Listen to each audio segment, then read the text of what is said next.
Crews have been hard at work keeping our highways and interstates clear, but side roads in some areas are still covered in snow and ice. Public Works officials tell us crews are responsible for salting and plowing more than 57,000 miles of roadways just in Davidson County alone. Only 1,800 miles of those are considered priority snow removal routes. While some are questioning why schools are closed again today, a few drivers we spoke with say their morning commute has been anything but smooth. When we get this bad weather, that's what happens. And it knocks your car out of line and tears up the tires. To the north of us in Montgomery County, most of the Interstate 24 and main roads are clear for now, but drivers still need to remain cautious. Black ice is still lingering on the side streets and in parts of southern Kentucky. Some business parking lots are still covered with layers of slush, which could be a problem with threats of refreezing. Several drivers, including a woman from Germany, say slow and steady is the way to go. You got to drive slow and not push the brakes like they do here. I've seen people doing that. In front of me, they go fast and then they push the brakes. You tap the brakes a little bit. Good advice.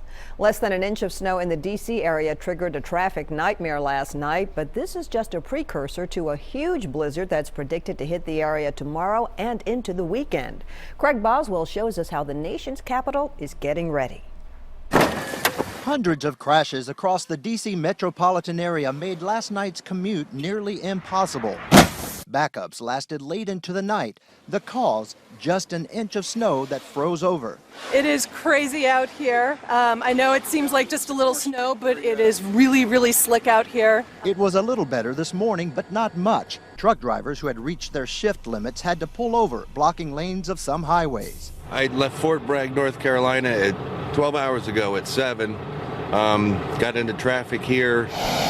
President Obama also got stuck in the mess. His motorcade skidded along roads as he returned to the White House Wednesday.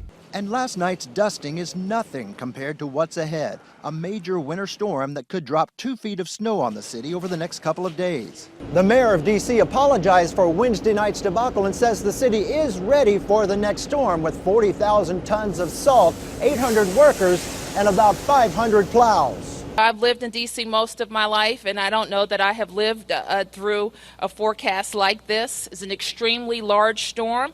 It will last for 36 hours. Much of the Northeast is in the blizzard's crosshairs. Storm surge is a big concern along the coastline. Washington, D.C. and Virginia have already declared a state of emergency before the storm even arrives. Craig Boswell, CBS News, Washington.